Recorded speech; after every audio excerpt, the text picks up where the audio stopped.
Hacemos inversiones porque somos un fondo de inversión, pero también damos asistencia técnica a las empresas. Poder conocer a los emprendedores desde antes, incluso que estén listos para recibir inversión. Por cada $1 que nosotros hemos invertido, hemos ayudado a catalizar $3 más. Yo creo firmemente que los emprendedores es muy bueno que tengan pasión por las cosas. O sea, definitivamente es crítico porque eso es lo que te va moviendo. Pero conforme vas avanzando en el proceso, la pasión no es suficiente.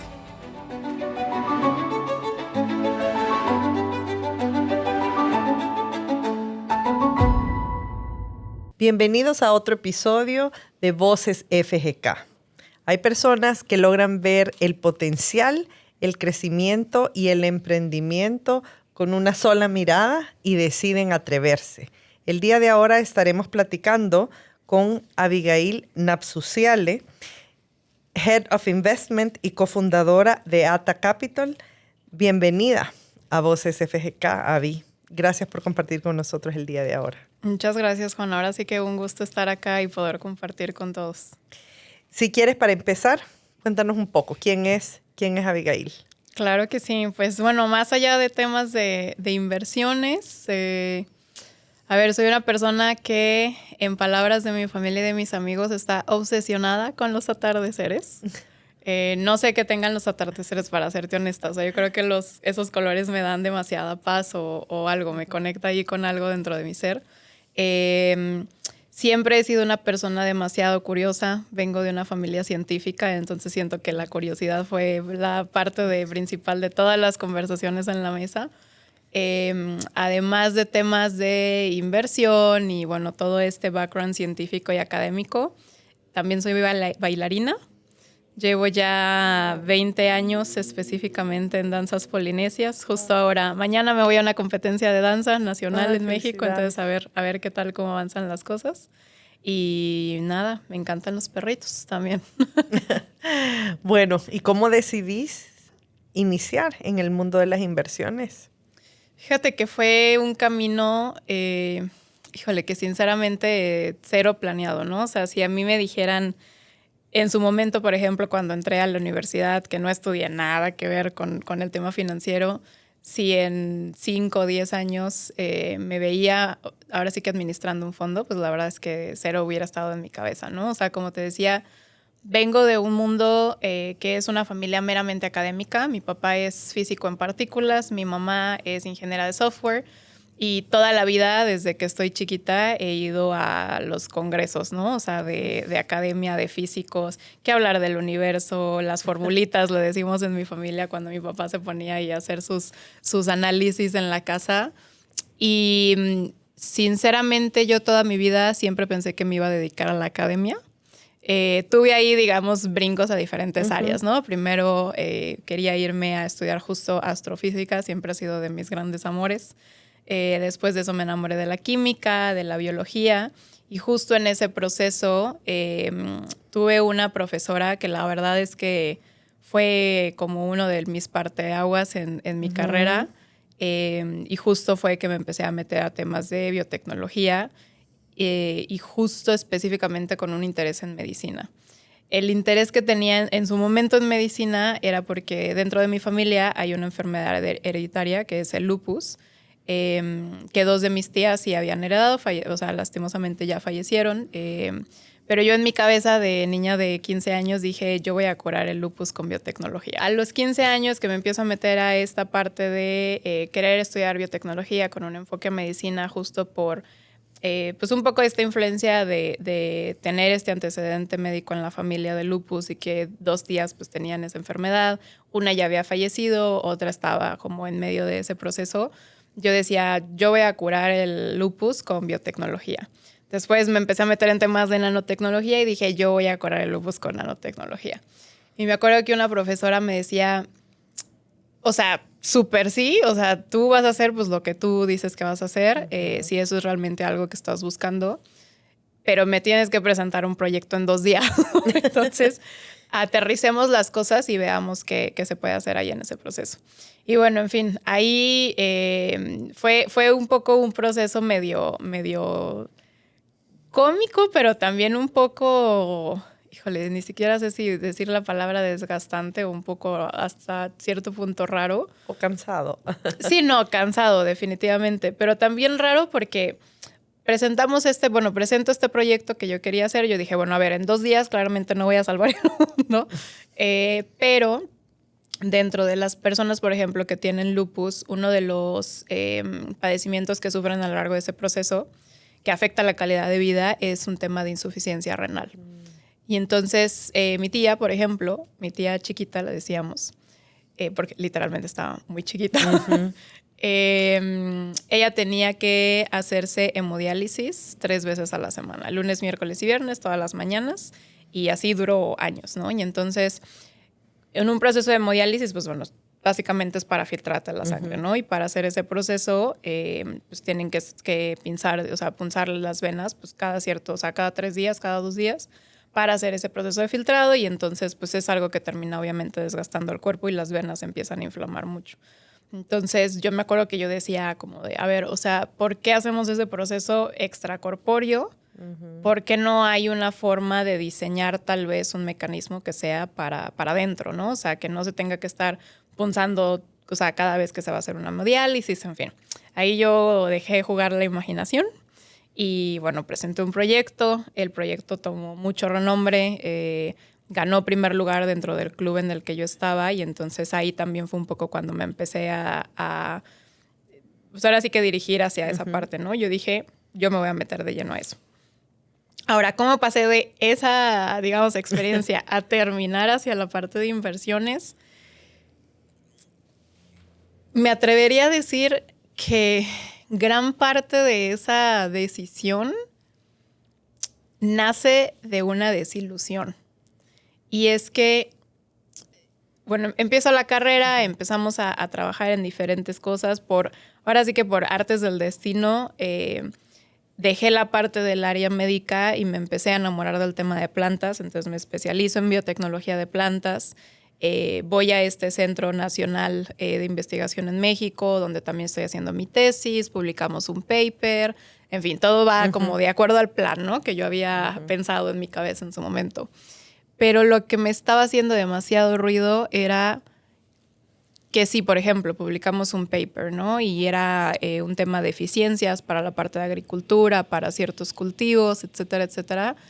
Pero se publicó el paper y párale de contar, ¿no? Diríamos en México. Y yo dije, bueno, pero ¿y luego qué? O sea, ya tenemos esto, es algo que se puede aplicar, es algo que eventualmente incluso puede llegar a mercado, puede ayudar a muchísima gente. Y ya, se quedó en una publicación y listo. O sea, pues no, ¿no? Y entonces realmente me di cuenta que, o sea, a pesar de que tuve asesores que de verdad hasta la fecha los tengo en lo muy hondo de mi corazón, yo dije, yo no quiero estar en esta dinámica académica en el que solo es publicar otro paper y listo. O sea, y más en un área de ciencias aplicadas como lo es la biotecnología específicamente, ¿no? O sea, por ejemplo, en el caso de mi papá, que él es físico en particular, yo decía, bueno, ahí estamos hablando más de un tema de ciencia básica, ¿no? Entonces ahí me hace sentido porque pues ya temas de aplicación a mercado, o sea, hay otro camino que recorrer, pero acá pues no, No o sea, veías. Exacto, yo decía, me rompió el corazón para ser completamente honesta, y yo dije, yo no me puedo quedar aquí. Entonces, en ese proceso empecé a relacionarme con esta organización que se llama All Biotech, que era una red latinoamericana de personas que estaban trabajando temas de biotecnología, sí, pero también hasta diferentes rubros, ¿no? O sea, temas de emprendimiento, temas de política pública, en fin, ahí todo un paraguas de opciones. Y en ese camino fue que conocí a uno de mis cofundadores de otra organización, que era una organización sin fines de lucro, donde justo lo que queríamos era empezar a meter un poco la semillita de emprendimiento hacia la comunidad de biotecnología, ¿no? Específicamente, pues toda la academia, como de, sí, la academia es una opción, pero también tienes estas otras opciones, como es ya la parte de emprendimiento. Y aplicarlo. Exactamente. Y que estuvieras ya teniendo resultados hacia la sociedad, porque era, o sea, hasta la fecha es algo que me sigue frustrando demasiado. O sea, vemos, por ejemplo, incluso en universidades, centros de investigación, todas las cosas que están desarrollando, que tienen demasiada aplicación en el mercado, que pueden ayudar a las personas en todas las áreas, o sea, en temas de agua, en temas de recursos, en temas de agricultura, en temas de todo, pero otro paper y listo. Sí. Entonces, ahí en ese proceso y en ese caminar, cofundé una empresa en Panamá, seguíamos trabajando toda esta parte de trabajar con la academia, con la SMBB, que es la Sociedad Mexicana de Biotecnología y Bioingeniería en México, para ver cómo podíamos empezar a mover esa parte. Y en ese proceso conocí esta fundación de Estados Unidos que tenía un programa de inversión de impacto para estudiantes. En ese momento todavía estaba transicionando entre estudiante y, digamos, ya adulto más responsable, por así decirlo. Y ahí, la verdad es que ese programa fue como el parteaguas en mi vida. O sea, yo dije, ok, este es un programa sí de inversión de impacto. Ya empezaba a conocer un poco al respecto, pero pues cero experta. Era enfocado en seguridad alimentaria, que era algo que a mí me llenaba mucho. Entonces yo dije, bueno, pues apliquemos. El no ya lo tengo, chicle y pega, ¿no? Diríamos allá. Y pues pegó. Entonces nada, me aceptan en la segunda generación que ellos hicieron en México. Y básicamente fue un año de entrenamiento donde la curva de aprendizaje es ruda, no te lo voy a negar. Pero básicamente tú te conviertes en inversionista. O sea, ellos te dan un ticket de inversión, usted vaya, defina cuál va a ser su tesis de inversión, cuáles van a ser los perfiles de las empresas que quiere buscar, encuentre una empresa y haga la inversión. Y entonces, pues ahora sí que te echan al agua sin saber nadar, ¿no? Básicamente. Entonces, sí, no, la curva de aprendizaje tengo que decir que fue ruda. Y más sobre todo viniendo desde este como contexto académico que yo decía, no, es que para tomar esa decisión yo necesito tener toda la información posible. Y me acuerdo que yo tenía un buen de información y los asesores era ya vi. Y luego, y yo, no, es que necesito esto y esto. Y es como no, o sea, nunca vas a tener información perfecta, ¿no? Exacto. Y bueno, nada, o sea, ahora sí que después de ese proceso fue cuando ya empiezo a trabajar en temas de inversión. La fundación me contrata para ayudar a expandir los programas a Centroamérica y pues nada, ahora sí que lo demás es historia.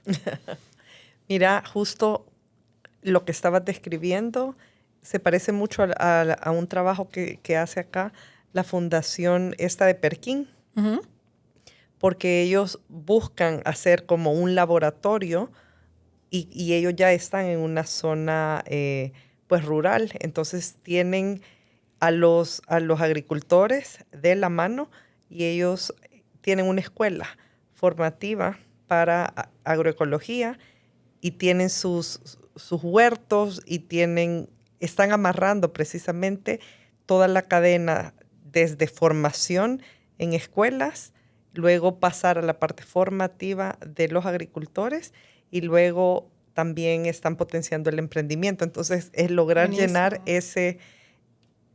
todos esos espacios que quedan vacantes porque nadie actúa y nadie tal vez tiene toda la información de los pasos necesarios. Totalmente. Sí, no, y que también yo siento que sobre todo después de pandemia particularmente, o sea, yo sí he visto, digamos, ese cambio en general de ya no ver como, ok, acá está la academia y acá está el resto del mundo, sino que ya realmente empieza a haber ahí como una mezcla o un poco más de transferencia al final del día, ¿no? O sea, veamos lo que pasó de COVID, ¿no? O sea, nadie se imaginó que un bicho iba a venir a revolucionar absolutamente todo y ve todo lo que pasó, ¿no? Y pues bueno, acá estamos, que ya 6 años después de eso. Entonces sí, o sea, las cosas van evolucionando definitivamente. Y mira, invertir con un enfoque de impacto, pues es definitivamente muy diferente a cómo se venía haciendo realmente todo el tema de la inversión. No sé si tal vez nos contás un poco de eso o cómo cambia, ¿verdad? La óptica desde el cual se mira. Sí, claro. O sea, ahora sí que pues hay, como bien dices, ¿no? Hay digamos, dos visiones o modo de colocar ese capital. O sea, lo que es el modelo tradicional, el venture capital o capital de riesgo, donde la finalidad, pues al final del día es necesito tener profit, ¿no? O sea, necesito tener ganancias, tiene que ser siempre rentable, bla, bla, bla, bla. Y entonces acá en la parte de inversión de impacto, o sea, hay también un espectro, digamos, en el sentido de que por un lado tienes la inversión de impacto que es, se le llama finance first, o primero la parte, digamos, financiera, que sigue siendo un poco como lo que es el VC tradicional o el Venture Capital tradicional, pero que ya buscas que esas inversiones que estás colocando también generen un bien social o ambiental, ¿no? O sea, que es, digamos, va ligado uno con el otro. Por otro lado, dentro también nuevamente de su espectro tienes lo que es la inversión de impacto, pero que es impact first, que es donde nosotros en NATA nos estamos, digamos, colocando, que es sí, o sea, hago el tema de inversiones, obviamente estoy buscando también poder tener retornos, pero yo como inversionista, que es impact first, puedo tener muchísima más flexibilidad o puedo tener, aceptar términos más concesionarios con la mera finalidad de que estas empresas en las que estamos colocando capital puedan maxificar su impacto, ¿no? Entonces yo puedo, digamos, esperar recibir menos a cambio de que pues se dé más. Entonces impacto. Ahí es digamos, el espectro en donde nos estamos moviendo. ¿Y tenés tal vez algunos ejemplos que quisieras compartir o que pudieras compartir? Sí, claro, claro. De este tipo de organizaciones, porque creo que es muy importante también para la gente que emprende el sentarse y ver qué problema quieren resolver o realmente quiero hacer dinero y no me importa cómo, ¿verdad? Creo que el objetivo siempre es clave. Total. Mira, la verdad es que, o sea, acá, por ejemplo, en Centroamérica, el ecosistema de inversión de impacto sí se ha desarrollado, pero realmente no somos tantos inversionistas con ese enfoque. Inversionistas en Centroamérica que sean impact first, me atreveré a decir que nosotros somos los únicos, pero, por ejemplo, sí hay inversionistas de impacto un poco más finance first, pero que siguen teniendo el ente de impacto. En Guatemala, pues está Pomona Impact, que es uno de los más reconocidos.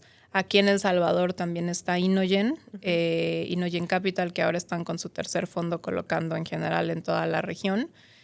Hay otros fondos regionales que si bien no son únicamente de Centroamérica, pero con interés en Centroamérica, como lo es Mercy Corps Ventures, con un tema de enfoque hacia la parte climática principalmente. Y más un poco del lado de deuda, revenue-based financing específicamente, está Alterna, que ahora ya es de Vela Capital, que también tiene esta parte de inversión de impacto, sí un poco también desde el lado de Finance First, no Impact First, pero bueno, parte ahora sí que de la comunidad. Así de la región, esos son los que se me vienen ahorita a cabeza. ¿Y cómo vieras el desarrollo como a futuro o qué le podrías aconsejar a jóvenes, por ejemplo, para si desean emprender?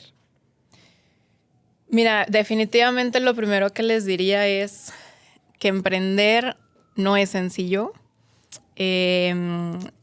A mi muy humilde opinión, creo que el camino del emprendedor es algo que se ha glorificado hasta cierto punto como algo que es sumamente fácil, que es que se puede hacer en cualquier momento, etcétera, etcétera. O sea, y no me malentiendan, ¿no? Se puede hacer en cualquier momento, definitivamente. Pero también hay que considerar, o sea, pues todo lo que eso conlleva, ¿no? O sea, la verdad es que el camino del emprendedor, y nos toca verlo mucho con nuestras empresas, yo en su momento que le viví también como emprendedora, la verdad es que es un camino muy solitario. Es un camino en el que conlleva una montaña rusa de emociones. Justo ayer estábamos en unos conversatorios, en unos paneles en Costa Rica, en el Costa Rica Tech Week, y todos los emprendedores siempre nos decían, ¿no? Como de, o sea, es que uno como emprendedor un día despierta y dice, no, es que esta empresa pues ya no va a dar, ya va a quebrar, yo la tengo que cerrar el día de mañana, tengo que terminar estas operaciones, y al día siguiente no, es que esta empresa va a ser el próximo unicornio, yo voy a poder con todo, en fin, es un ahora sí que un proceso complejo hasta cierto punto, ¿no? Pero creo que hay un punto muy importante a considerar es que las personas que decidan emprender tienen que tener muy claro, sí, obviamente esa problemática que quieren ayudar a resolver, o sea, dónde quieren poner, digamos, su famoso granito de arena, pero también el poder mantener ese nivel de compromiso. ¿Y a qué me refiero con eso? Yo creo firmemente que los emprendedores es muy bueno que tengan pasión por las cosas, o sea, definitivamente es crítico porque eso es lo que te va moviendo. Pero conforme vas avanzando en el proceso, la pasión no es suficiente. Y entonces o sea, es muy notorio cuando tienes estos emprendedores que sí tienen esa pasión, pero que los llega hasta cierto punto nada más, versus estos emprendedores que tienen la pasión, tienen la convicción, tienen el compromiso y que así hasta que en algún momento del camino sea un no, es que esto simplemente no va a salir, en vez de tirar la toalla es como de, bueno, pero de ahí, aquí estamos y hay que darle, ¿no? Entonces esos pasitos extra que se van dando, la verdad es que marcan demasiado la diferencia. Entonces mi recomendación es, sí, obsesiónense con el problema que quieren resolver porque definitivamente eso ayuda, pero también aprendan a poder justo comprometerse con las decisiones que toman y sobre todo también rodearse de un equipo que los ayude justo a poder navegar todas esas emociones, porque es un camino complicado. Como una relación a largo plazo, definitivamente. Sí, Cuando sí, el total. enamoramiento pasa, lo que te sostiene El es el honeymoon compromiso phase. diario. Sí, totalmente. Sí. Y bueno, no sé si quisieras compartir algo más sobre Ata Capital para ir cerrando nuestro Sí, episodio. claro. No, nada, o sea, ahora sí que compartir nuevamente, o sea, somos este fondo de inversión de impacto enfocado a Centroamérica y sur de México.